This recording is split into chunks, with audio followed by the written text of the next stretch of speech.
Hey, what's up? This is Alaskan Malamute here. Fashion content is pretty transactional in general. A lot of stuff is either going to tell you about things you should buy or things you shouldn't buy. Like top sneakers you totally need right now for that back to school trip. Or top 5 streetwear brands that aren't cool anymore and if you wear them you're a freaking loser. So if you're looking at a particular brand or piece of clothing, you will probably find some content somewhere telling you whether you should or should not buy it. Instead we're going to be looking a little bit more conceptually at a fashion category, which actually can apply outside of fashion as well, and it is the term premium mediocre. I've referenced this concept before, probably years ago at this point, so now we're going to take a bit of a deep dive into what premium mediocre is and why you should avoid it. At least that was my original intention for this video, but the more I thought about this category of fashion, the more I changed my opinion a little bit. Is premium mediocre really the worst we can do as fashion fans? Let's take a look.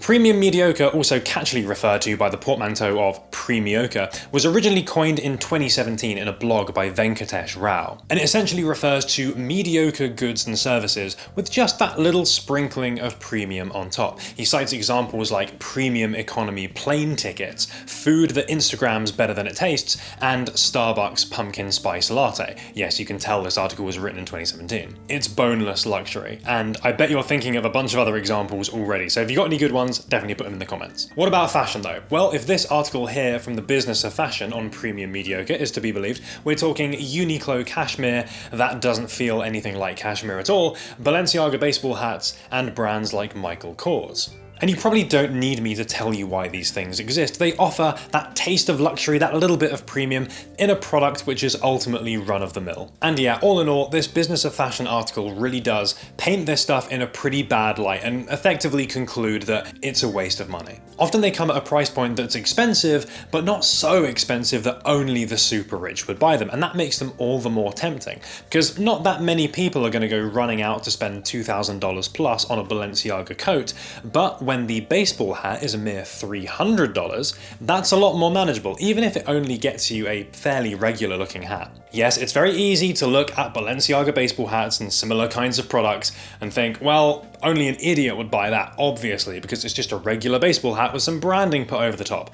And yes, it's fun to make fun of stuff like this, but we can also think a little bit deeper than the 1IQ Facebook comment take. That said, first we do need to think about the problems of this kind of premium mediocre fashion that people like to describe. One thing it's super easy to get hung up over is margins and material costs. Hat A is super cheap, but hat B, which looks very similar, is somehow far more expensive. It's true, these things do have a high markup, but any item of clothing you buy has a far higher cost versus the material cost to produce it. There are loads of costs to a business that aren't just making that one garment. It might be greater with these sorts of items, and that can certainly influence your decision on whether to buy them or not, but I don't think by itself it's really enough evidence to say that this premium mediocre type of clothing is the worst stuff out there and you should never buy it. In fact, I think they're used as a bit of a scapegoat because their visual similarity to non-branded equivalents is that little bit more obvious than with other types of clothing. I'd say most consumers don't have a solid grasp of how much different items of clothing take to make anyway,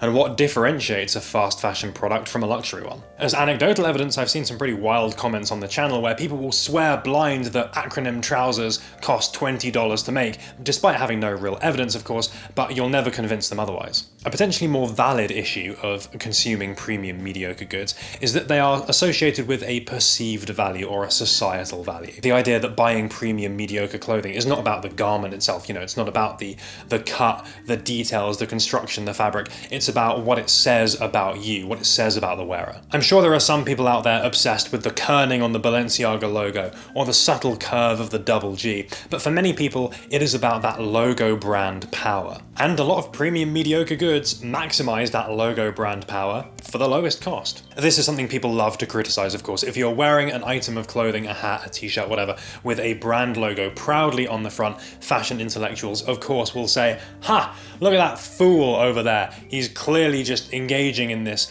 conspicuous consumption. They're only wearing that to show other people they can afford Gucci or Balenciaga or whatever. Buying things because of what other people think about them is, of course, not a good habit to be in. You probably know that already, and it is probably done to a greater extent with these kinds of premium mediocre goods, but again, it's definitely not exclusive to them. Just watch a Rick Owens fan get very mad when someone refers to their shoes as big Converse. And I could dig up countless examples of people buying expensive luxury clothing for the approval of strangers on the internet. It's called Reddit. But there is one stage further that people have hypothesized about premium mediocre fashion and why you should never buy it, why it's the worst kind of clothing, and that's because it doesn't communicate the message people think it does. Let's go back to our Balenciaga hat. Let's say you've bought this thing, a little bit of a luxury treat for yourself. You're not going to go out there and spend thousands on a coat, but you know what? This little thing just hits the spot. It gives you some element of this brand in a far easier to wear package, and certainly an easier one to consume financially. By wearing a relatively normal outfit and then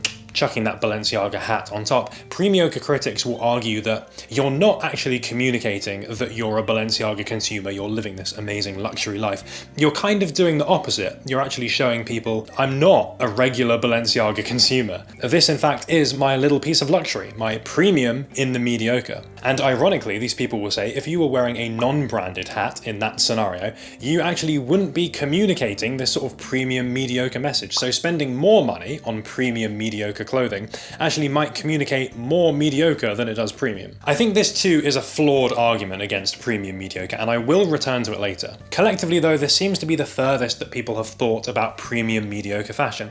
The implication that these are the worst types of clothing you can buy because it's high margin stuff, it's all about brand value and not about sort of real or material or garment value, and it sort of outs the wearer as some kind of luxury cosplayer. But the more I thought about this topic, the more I grew uncomfortable with this line of thinking, and the less I wanted to write off these so-called premium mediocre goods. And the less I wanted to conclude, this is what premium mediocre is, don't buy it, because I feel like that whole line of reasoning just wasn't massively convincing. In fact, thinking it through, the more I took issue with the term premium mediocre itself when trying to describe this category of products, because how can you talk about something objectively when you're using this kind of term? It's not really a very neutral term, it's kind of an insult. You wouldn't go to someone and be like, yo, my man's got that premium mediocre drip, unless you were going for an absolutely savage takedown. And therefore any think piece which describes premium mediocre fashion and talks about whether you should or shouldn't buy it is inherently going to come off a little bit snobby or elitist. Probably even this video has done that until this point. I mean, just listen to this quote from the Business of Fashion article on this subject. We live in a world where many people feel entitled to luxury. Treating oneself has become the norm. Let's not forget, this was an opinion piece from a fashion journalist, so it's not like they're writing this from their private plane, laughing at all the proletariat down below, but it still comes across pretty badly. It's like, how dare you want to experience something luxurious? Back to the workhouse with you, peasant. Maybe this is a controversial take, but I feel like it's okay to want to own something nice or a little bit luxurious as a little treat, as a little snack. Even if you're not a yacht-owning billionaire buying $2,000 plus Balenciaga coats. If some item of clothing is genuinely cool to you, you want to wear it, it's going to make you feel good when you've got it on, who cares if it's a luxury branded accessory? Yes, I would say be very conscious of overspending on anything because you think it'll get approval from other people, but that's the case with any kind of fashion, not just this stuff. I've definitely seen people buy acronym jackets which aren't heavily branded and don't really count as premium mediocre for the approval of other people because they think it will get them access into some kind of community. And take it from me, buying acronym because you think it's cool is not going to stop you getting clowned on. Related to that, we spoke earlier about how premium mediocre should be avoided because it doesn't communicate true luxury. You know, it's a luxury cosplay. This argument assumes that if you're buying these kinds of clothes, you don't already know that stuff.